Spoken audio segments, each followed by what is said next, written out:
Hey there, my friend. It's Dr. Anthony Balduzzi, and I want to welcome you back to another episode here on the Fit Mother Project podcast. In just a moment, you're going to hear a powerful conversation between myself and one of our amazing Fit Mother program members, Jessica Mendez.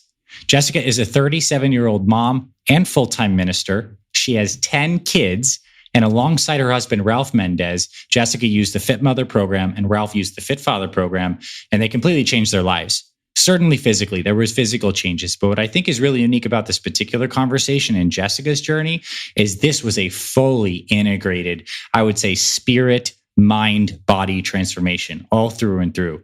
Jessica being a minister, her faith in relationship with God is everything to her. It's the whole container of her life and kind of how she was brought up, as she explains, with some of her early experiences with her grandmother who raised her. And Jessica talks about how she goes through this incredible journey, her whole life with relationship to sugar, feelings of entitlement, and how that really played out as she began to be a mom and making her home and doing her ministry, and how the Fit Mother program really helped her chip away at layers of herself to really reveal what she considers to be her truest self. And now she's just shining. It's so clear from this conversation. And I think you're really going to love this, especially if you're a person who considers himself to be of faith. It's very inspiring to me to see what Jessica does and how she lives her life and how she does things with her husband, Ralph. So I know you're going to love this. Buckle up, stay tuned. I know you're going to really enjoy this conversation with Fit Mother, Jessica Mendez. All right, Jessica, welcome officially to the Fit Mother Project podcast. I'm so happy to have you here. And I kind of feel like this is like a collectible set. We had Ralph on the Fit Father podcast, your husband, and now we get to have you on the Fit Mother podcast. So I feel complete today. So thank you for coming on. And I'd love for you to introduce yourself to everyone listening, your name, your age, where you're from, a little bit about your family and what you do for work. Okay, awesome. Well, thank you so much, Dr. A, for giving me an opportunity to share my story and how God has used your program and my family. I am 37. I'll be 38 in a couple of months. Nice. We're from Shallowater, Texas. We have 10 children, earthside, and 7 in heaven. My husband is a plumber, and we are both full-time ministers for Ambassadors of the Flame of Mercy. And so our goal is everything that we're doing is for God's glory. That's what we're at. I think that's something that's so beautiful about your particular story, and that came through in Ralph's story too, is for many people, weight loss is maybe like a personal thing or a physical thing. But for you guys, this is all wrapped in your deep relationship with your faith and with God. And so that's something I absolutely want to talk about throughout this process. But I feel like we need to backtrack. I mean, you have 10 kids. That is something that not everyone can say. And I also know that takes a tremendous toll on your body. My wife just gave birth to our baby girl, and I saw the change that happened. And you did that 10 times. Right. So let's talk about that. What was it like going through there? And maybe even if you want to start even a little earlier with some of your early relationships with how you're raised, let's go there, and then we'll get into the actual you starting the program. Okay. Well, so I was raised by my grandma, and which was awesome because my grandma was amazing, and she spoiled me though. She treated me like a grandkid. Usually when kids go to their grandparents' house, it's sugar, cookies, Coke, whatever they want. And so that's pretty much, that was my upbringing, was like, mija, in Spanish, it's like dear daughter. It's like, whatever you want for breakfast. Okay, I want cookies. Okay, you can have cookies. You want ice cream? Okay. But my grandma would get up at like 5 or 6 in the morning every day, make homemade tortillas. She would make sausage, bacon, all the good stuff that we love to eat. Yeah. And so in the morning when I was 5 years old and I was going to get ready to go to kindergarten, I'd drink about 3 or 4 cups of coffee filled with sugar and cream.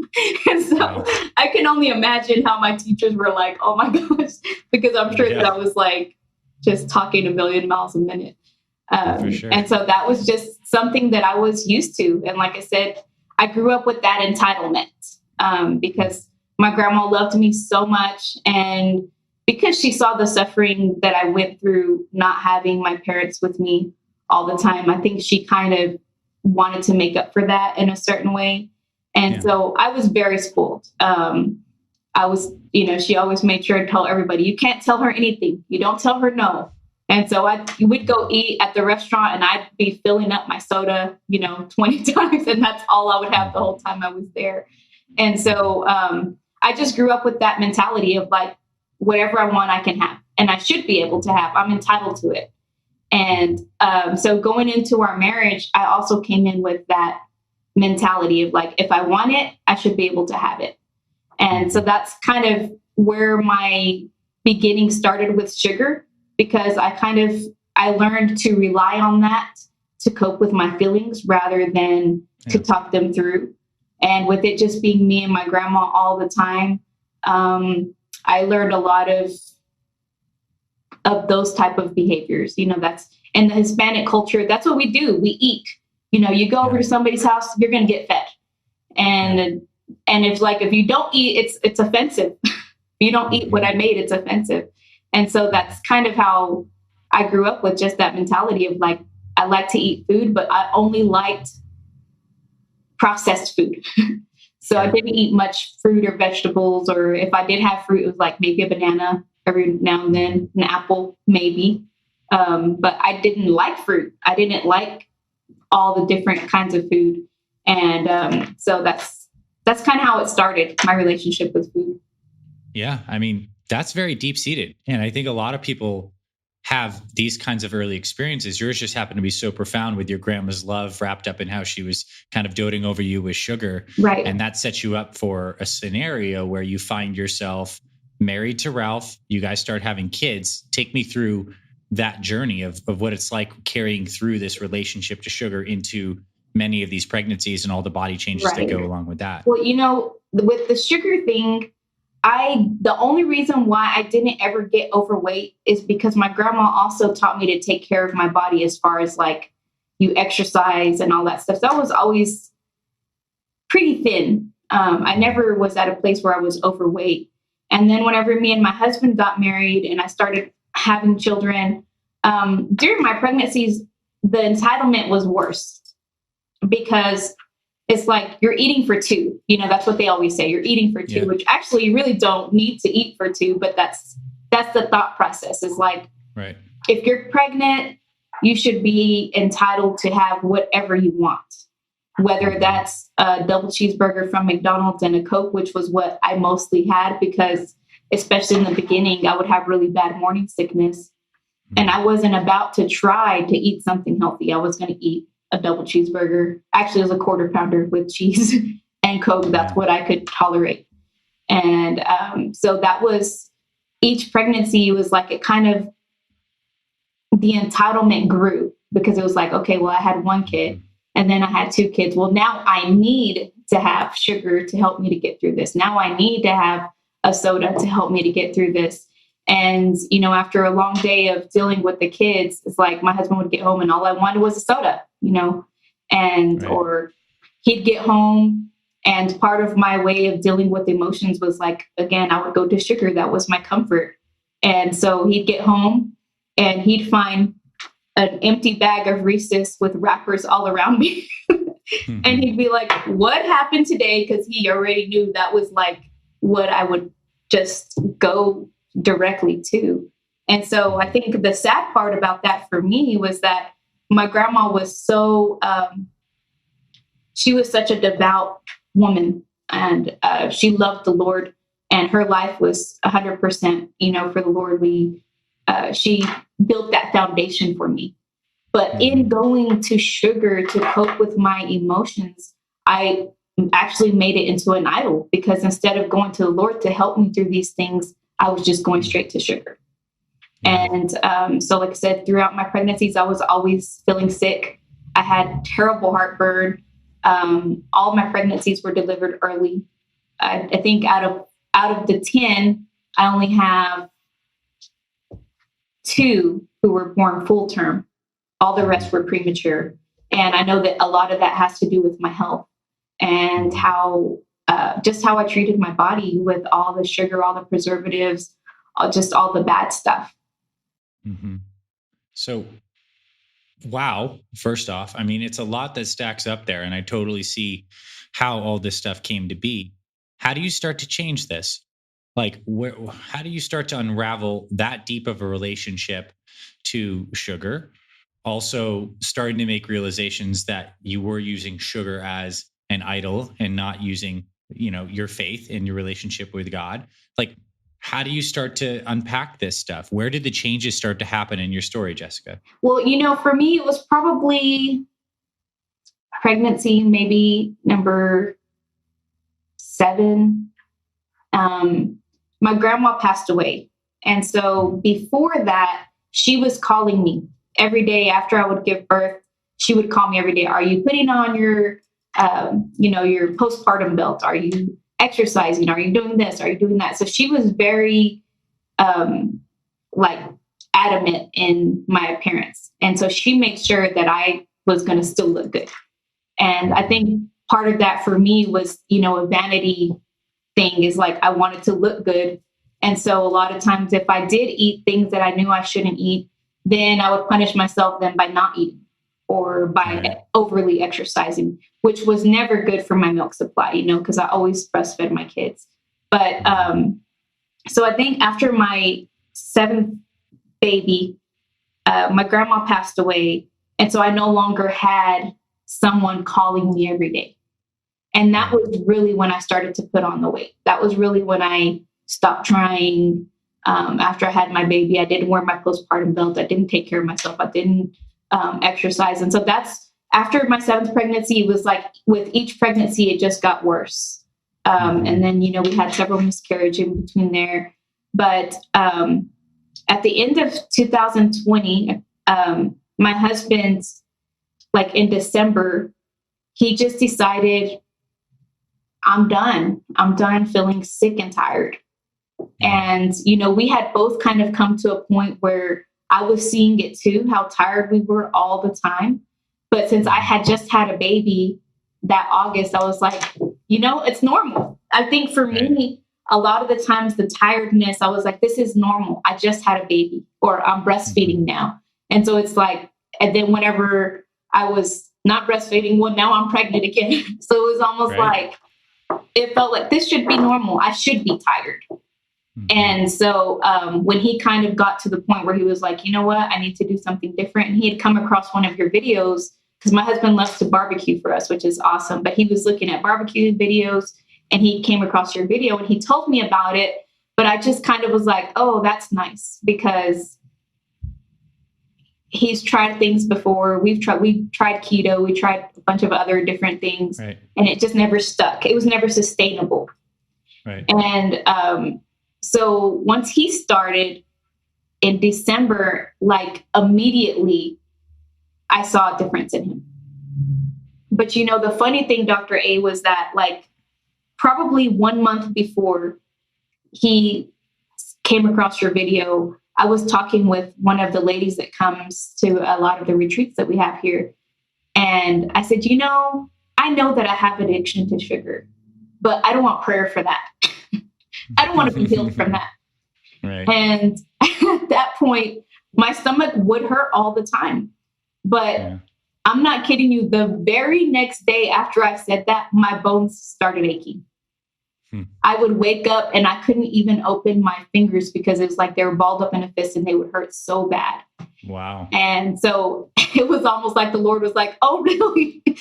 We're going to go there, are we? And so, like I said, a month after, my husband started and I saw the changes in him. And so like January of 2021, I saw he's getting fit, like he's slimming down, he's getting muscle. And I was like, oh no, there's no way I'm going to form a 10 with my husband. So I was like, no, I cannot have that. I can't have him looking all good and I'm, over here looking frumpy or whatever. And so that was kind of really what did it for me. It wasn't so much like I had this epiphany, like I need to change something, because I really felt, again, I still felt entitled to that being tired. I felt entitled to having that excuse as to why I didn't clean my house that day, or why I wasn't cooking dinner, or why we're just going to order pizza again, because I'm tired and I deserve to be able to be tired. Yeah. I mean, that totally makes sense. And, I think it's really interesting what you shared, particularly on your grandma's lasting impact on her wanting you to always look good and that making an impression in your mind. And then that's still the ripple and the echo of that still happening when Ralph is starting. a little bit of that vanity, Right. is kicking in. And I think it's really good that you said that, because in many ways, some of these emotions that we have that we may want to release can be motivating in the early days before we Right. have like deeper intrinsic reasons. So Right. he's losing weight and he's exercising and he's eating healthier. What are some of your first steps that you start cleaning up in your life? What are some of the first changes that you make? Well, first of all, I didn't want to do what he was doing. Mm-hmm. And it wasn't because I didn't see it was working. It was just, I have rebellious tendencies. And so it was like, I saw him doing that and I was like, okay, you're doing that. I don't want to do that. I want to do something else. I want to do it myself. Like that was kind of my whole, independent attitude. And so it was like, so I started looking for different programs and I tried a whole bunch of different things. And I was able to lose 20 pounds, between from January to March, whenever I started Fit Mother. But the funny thing is that it was like I started doing things on my own, but it felt so hard because he was doing something totally different. We were kind of eating the same, but it's like we were not in unity. And it felt like I just couldn't really get that inspiration that I needed. I was motivated, but I wasn't inspired. And to me, it was like motivation only goes so long. Yeah. And it's the inspiration that comes from the inside. It like really touches you, that makes you keep going. And so about probably the end of February, I told him that I didn't want to do what he was doing. I was going to try something else still. And he would just always gently say, I really think you would like the Fit Mother program. No, I don't want to do what you're doing. And so one day we were in prayer and I literally heard the Holy Spirit tell me it's time to follow your husband. And I knew exactly what that meant, because it was like I was fighting against it so hard, which really is kind of dumb, but that's part of my nature. We go back to the entitlement thing. Part of the thing that comes with entitlement is rebellion, because you don't want to do what you're told. And so I was like, I don't want to, but then the Holy Spirit came along and he was like, you have to follow your husband. So I'm like, okay, fine. I guess I'll do it. And so when I told my husband, he was just so elated. He was so happy. He was so excited. And he was like, you're going to love this. You're going to love it so much. And so that was kind of how I ended up starting, was because literally the Holy Spirit told me to. Yeah. And I mean, and kudos to you for having the humility to listen to that and to start, which, I mean, as a woman of deep faith, like it seems obvious, but I know it was a lot that you'd been kicking and screaming a little bit in many ways before that. Right. So you start, and what are some of the first changes that you make when you're starting the Fit Mother program? So as soon as we started, the first thing that we did was I think for me anyways, it was the water intake, because before that I was drinking water, but I didn't like drinking water. I hated drinking water. And so that was really where I think you really said that so much that I was like, okay, I need to start with water. And that was really where I started, was just drinking the water. And at that time when I started, I was still breastfeeding. And so when I did start, it was like, I didn't go fully into the meal plan, although I did change a lot of what I was eating, but I didn't cut back a lot on stuff just because I was still nursing.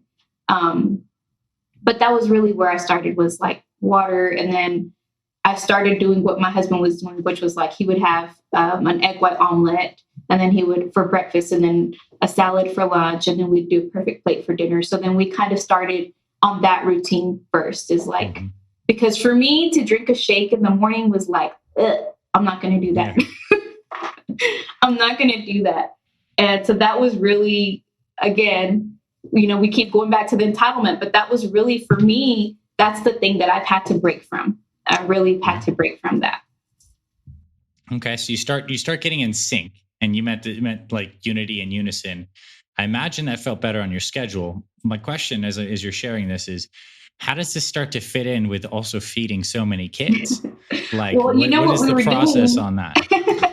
What we were doing with like the perfect plate is I was basically making it into like a one skillet meal. So I would throw the veggies in there, throw, potatoes in there and the meat, the protein in there. And so the kids would eat it. And I discovered that I'm actually really good at making chicken. Nice. I was always so afraid to make chicken like just raw, and like bake it or whatever. This was when I finally started trying things like I would cook ground turkey or chicken. And I was like, didn't think I would ever do it. But once I started, my husband would tell me, you know what, this is like the best you've ever cooked in our whole entire marriage. So that's really kind of what we had to do with them is like, because my kids are different from me.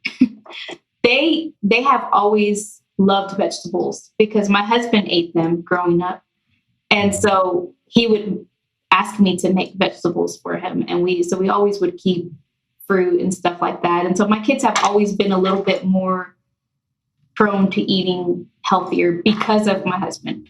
If they had eaten the way I did, it would have been really hard, but it was a little easier because they love broccoli. They love asparagus. They already loved to eat those things. So it wasn't as difficult to incorporate it into our everyday eating. Nice. And what changed with how you were approaching exercise when you started Fit Mother officially? I imagine the workouts you're doing before weren't probably quite as challenging as maybe the Apex 10 was. Right. So let's talk a little bit about that experience. So before I was doing a lot of like Brooke Burke, like buns of steel type of. Yeah, like lots of squats, leg lifts on the side, right, kind of things. Those kind of videos. And so then when we started with the Apex 10, oh my gosh, I remember the first time that I did Apex 10, I thought I was going to die. I literally felt like I was going to throw up. But something happened during that time because with each level, I was fighting another layer of rebellion. I was fighting another layer of entitlement. And that, to me, that was a really big growing exercise, not just physically, but spiritually, mentally, emotionally, because I'm going to tell you, Dr. A, I'm a quitter. I'm a quitter a lot of times. And it's hard for me to persevere because of the entitlement attitude. And so I would get to, like about 4 or 5, and I wanted to quit. I was like, I want to quit. I'm going to stop. And then it was like, no, keep going, go to the next one.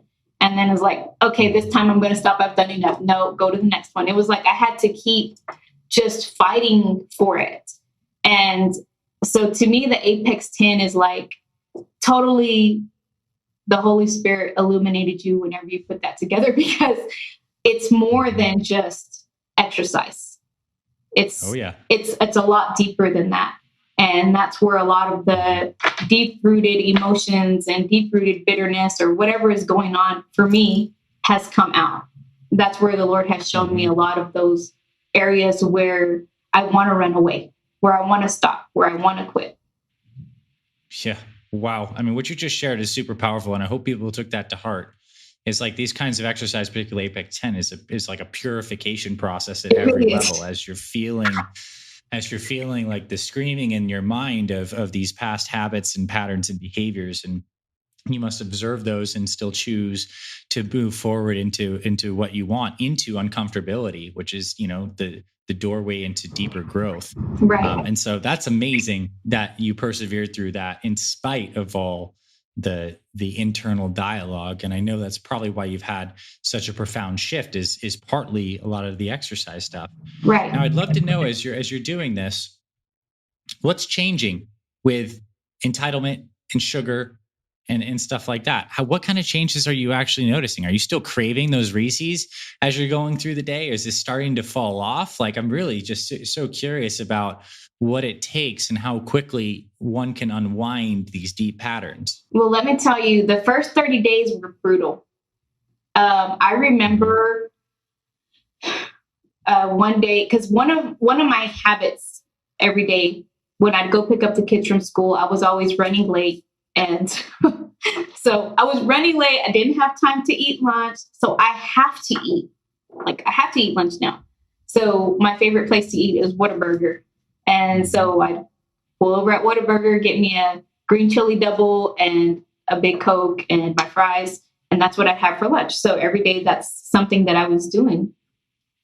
So as we're going through that first 30 days, and I was staying away from Whataburger because I knew what it was going to do to me. And one day I was like shaking, literally shaking, sweating because I wanted it so bad. Yeah, that's a legitimate withdrawal symptom. Yeah, truly. And I was like crying. I mean, I was literally crying. I literally called my husband, like, please pray for me right now, because all I want to do is pull into the drive-thru at Whataburger, and I know that I can't.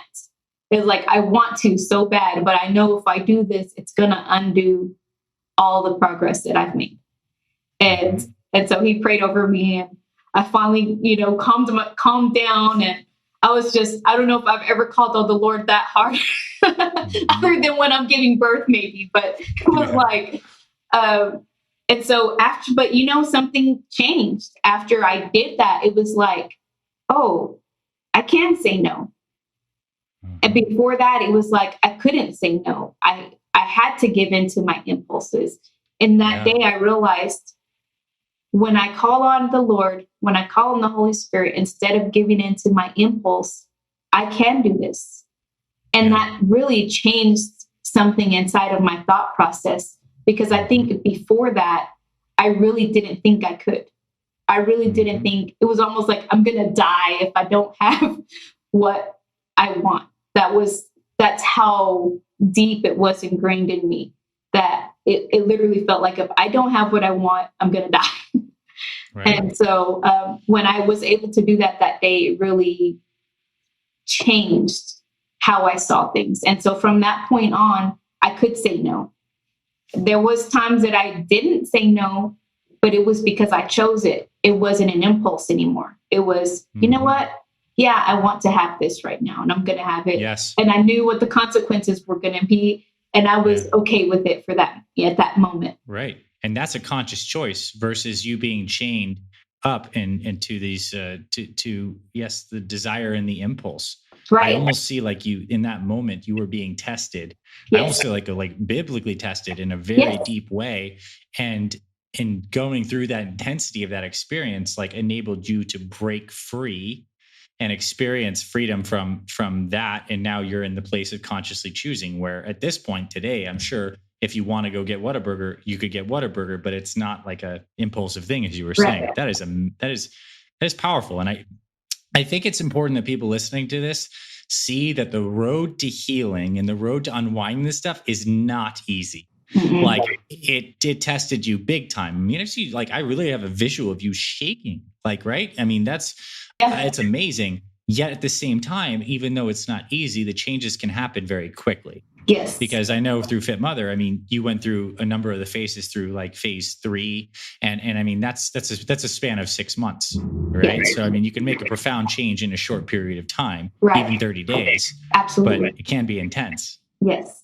And that was the journey for me. It was like every phase, it was something different. The Lord was showing me something different. All last year was a really big emotional, spiritual, physical growth, because, through all of this, Dr. A, that I went through this program, we ended up with a new retreat out here at our ministry because of it, because I was able to identify, because I was pulling those things out, I was able to identify my issues with abandonment and rejection. And so that's where all the entitlement came from. And that's where all of the, like, somebody owes me attitude came from, because I went through this as a child, because I felt neglected. I felt abandoned. Now somebody owes me something. And so as I was going through this program and starting to have kind of the same things every day, that really broke the entitlement, because part of the entitlement thing for me was like, I need to have something different to eat every day. I cannot eat the same thing all the time. Like no, I'm not going to do that. And now I'm to where, in the morning I'll have my meal replacement coffee. And I basically just put my protein powder, my MCT oil in there, and that's what I have for breakfast. At lunch, I do my shake, and then dinner is a perfect plate. And then, of course, we have our low carb days and our fasting days. And it's like, I love it. I love doing that, because when I do have my feast days, it's a treat, it's joy. And so my body doesn't react the same way to it, because now I'm eating it in joy, and I'm eating it with gratitude as opposed to eating it with entitlement. Yeah, for sure. Well said. And I think the energy behind those things changes so much. And also, I'm curious if this has been your experience. It has been for me. I feel that I can connect so much deeper in prayer when my body is healthy, my digestive tract is cleaner, and I just feel like my body is of higher vitality than before, when, I don't know, when you're stuck in eating the wrong kinds of foods, you just feel like just icky all the time. And I think it does dramatically affect your ability to get into deep prayer and connect to God, and as everyone uniquely understands God. Yeah, absolutely. I 100% agree. We had, as we were going through the journey in June, we had a miscarriage, and that was hard. And so but by God's grace, I was able to continue. Normally that would have been something that would have stopped me dead in my tracks. But then in November, we had another miscarriage. And so I don't know if it was because I was still recovering from the first one. I don't really know why, but it totally took me down, where I was still trying to do some things on plan, but I was no longer delving myself into it the way I was before. And so like November, that happened. So then at the end of December, when I was finally feeling like I was coming out of it, we got COVID. And during COVID, that was a whole nother journey. There was a couple of nights where I was like, okay, Lord, I don't think I'm waking up in the morning, like, because we got that sick. And so during COVID, I didn't even bother to eat on plan at all. And so that took a lot out of me. It really did, to where it took me up until the beginning of February to recover from that. And so right at the beginning of February, the Lord just switched it up on me again. And he was like, okay, that's enough. That's enough moping. And it's time to come out of it and go back to doing what you know you're supposed to do. And so that's when I, like, basically, I guess you could say restarted. But you reset. A reset. And so since February, since I have like just completely delved back into it, I have seen it's almost like in this month and a half, or almost going on 2 months, I've seen such a bigger growth than in the whole year. Because I understand it now, and I know that God provides grace through anything, really. Yeah, everything. Yeah. But I believe that he provides a particular grace through this program, and I've seen it in my life. And I'm so grateful for that, because I think that after this last miscarriage, I don't know where I would have been. Because I'm telling you, I went down in there. I was down at the bottom, but what helped me get through that was the Facebook community.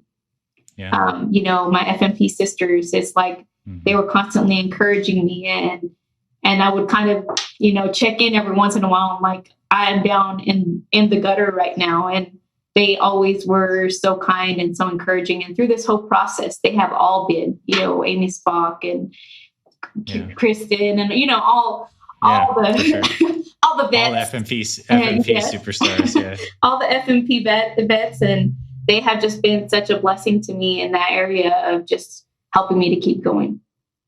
That's amazing. And I think it's one of my favorite things to see about the program is that it's a family. And I mean, we're not in this, this life experience, we're completely here together. I mean, this is the whole point of this, is we're here together to learn, to grow, to mutually support one another.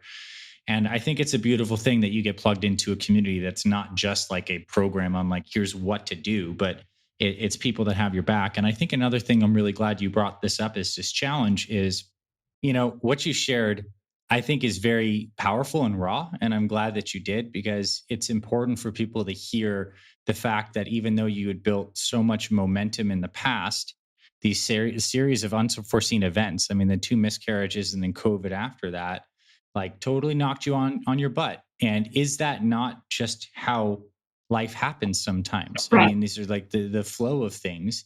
And, I'm not going to say by any means that I'm glad those things happened to you. I'm so sorry for those 2 miscarriages.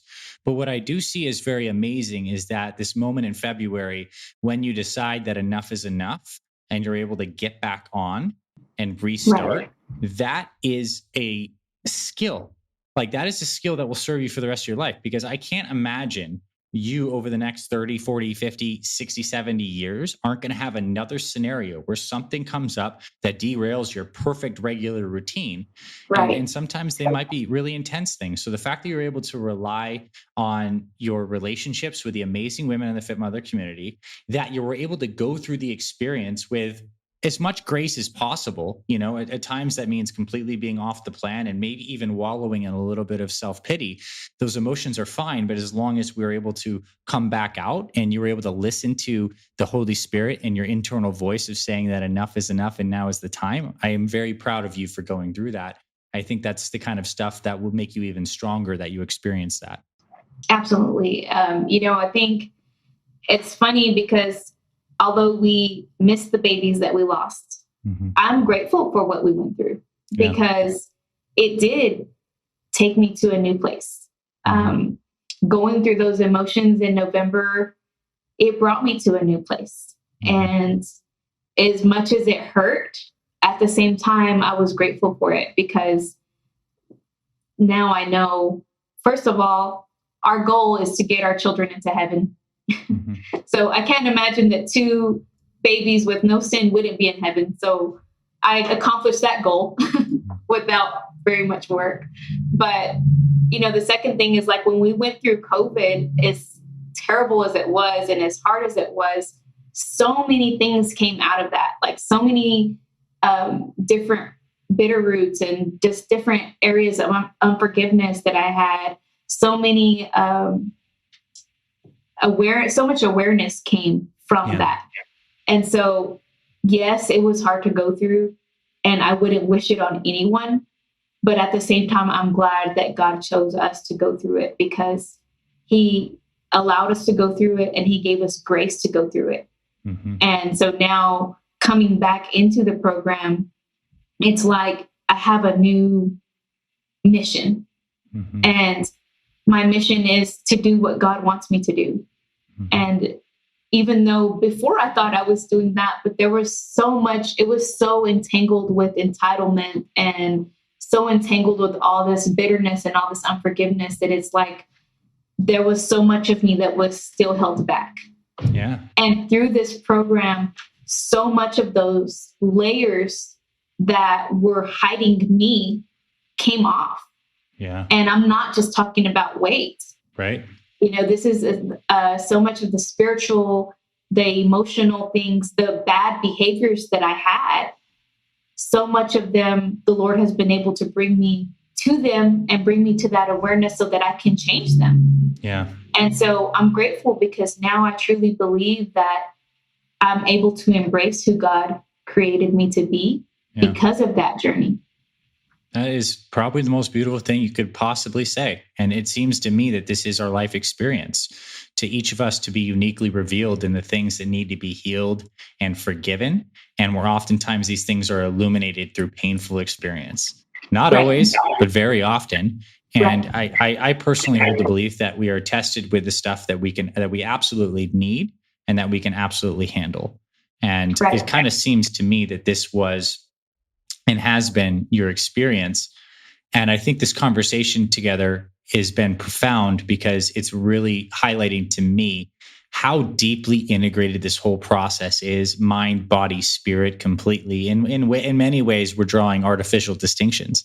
This is the process of all of this happening together, and it's beautiful. And I'm just like, thank you. You are inspiring me with how you're approaching this, and I think it's really amazing. And I hope other people listening to this, regardless of their relationship to individual faith or religion, are being inspired as well by you, a woman who is really just coming all out at this, or having the courage and to be vulnerable and to go through all the things that will happen and will continue to happen. And it's amazing. I just like, my heart is full hearing you share all this.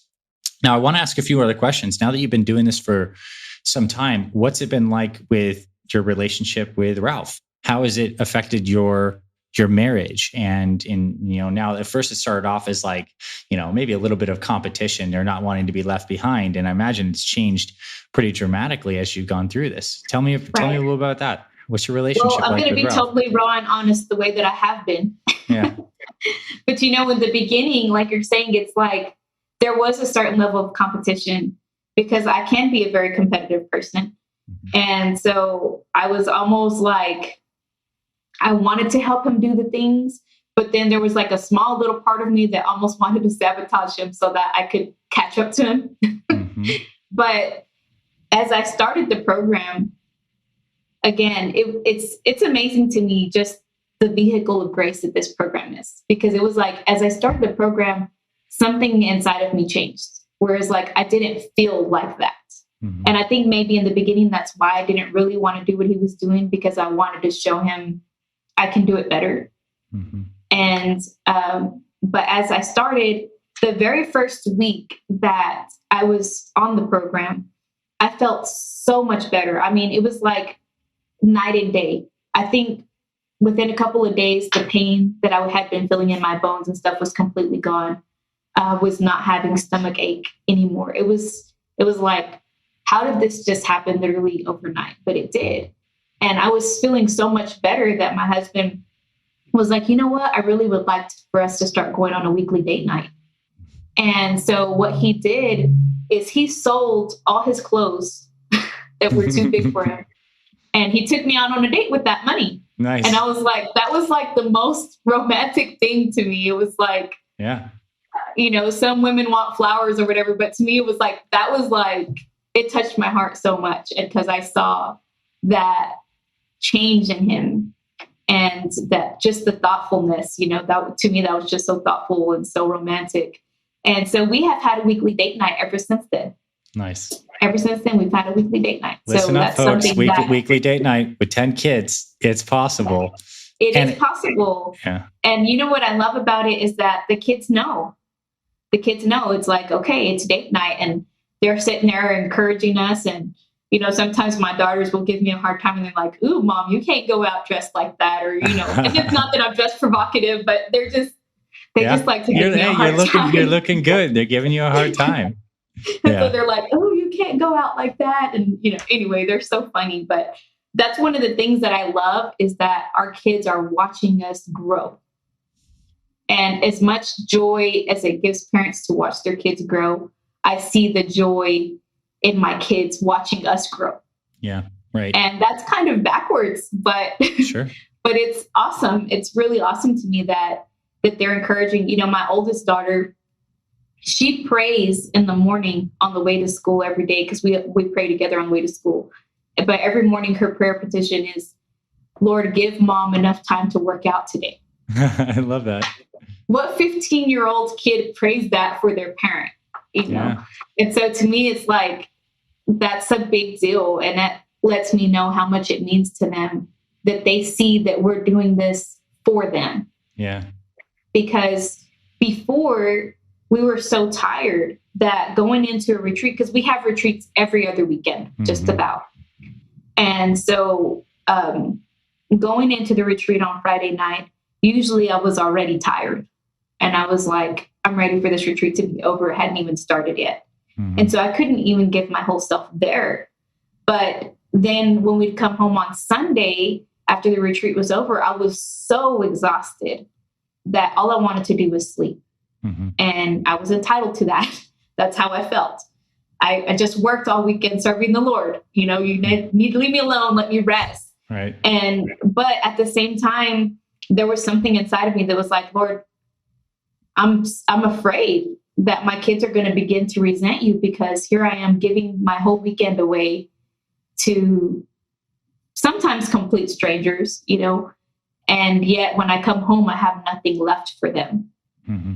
And so that was kind of a silent prayer in my heart that I was like, something has to change. But I didn't know, just like I shared in the beginning, I felt like this was normal to be this tired.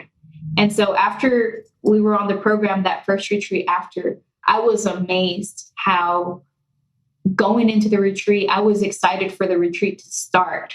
I wasn't ready for it to be over. Yeah. And at the end of the retreat, I was ready to come home and spend time with the kids. I wasn't ready to come home and go to sleep. And so that's one of the things that we've started doing now is like, after retreat's over, we'll go take them out to eat, or we'll go to the park, or we'll go fishing, or we'll go do something with them. And that means a lot to them.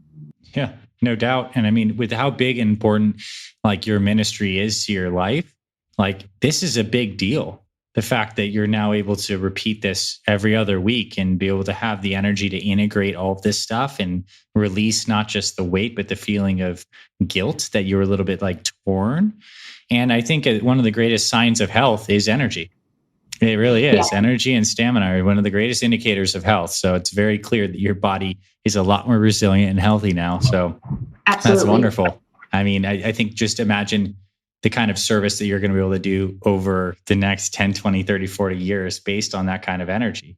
Like I see you, being like, I don't know if you'll ever have gray hair, but if you have gray hair, just a fiery 70-year-old leading these retreats still in wonderful energy, So that's really amazing. And I think this conversation's been beautiful. I'd love to turn it over to you one more time, perhaps to share words of wisdom to some of the ladies starting out, and maybe any comments for women inside the Fit Mother Sisterhood that have supported you along the way. Anything you'd like to share to our team or the other ladies?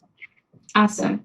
Well, first of all, for anyone who's just starting out or thinking about starting out, just say yes.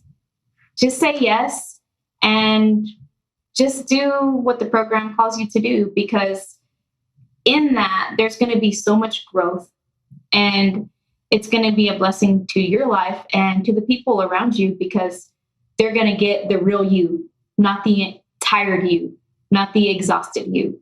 Mm-hmm. And so in continuing to live that lifestyle of unhealthy eating, we're actually depriving the ones that we love the most, because we're depriving them of us. Mm-hmm. And so I'm just inviting you to give your loved ones a gift, the gift of you.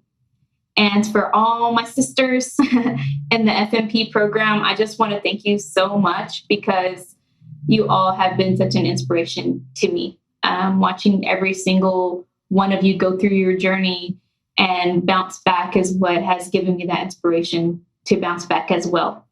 And I just want to thank you all, especially for your kind words. Oh my gosh, it's like anytime I post any NSV, a non-scale victory, it's like, the encouragement is amazing. And it's hard because most women are so competitive with each other. Mm-hmm. And within the FMP group, I have not found that. I have not found that competition. I have found nothing but love and encouragement.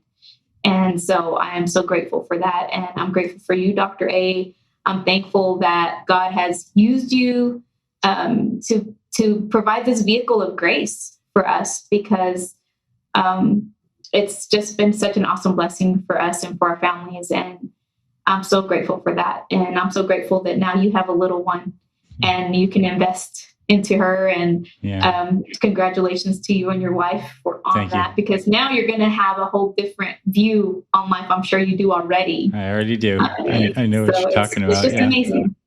Yeah, well, I received that fully, and I want to echo back the same thing. Thank you for being with me and our team and our community in this journey. It brings me the greatest joy to be of service and this program to be of service to you and to see the impact you're making. And I want to speak, I feel confident in speaking for the entire Fit Mother community here in saying that you have given the exact same amount of kindness and encouragement and inspiration to so many ladies. I mean, your posts have made a big impact because people have told me. And thank you for being such a wonderful part of our community, for sharing your heart today. And I hope that someone listening to this found this inspirational and follows your path in their own way. Thank you for coming on today, Jessica.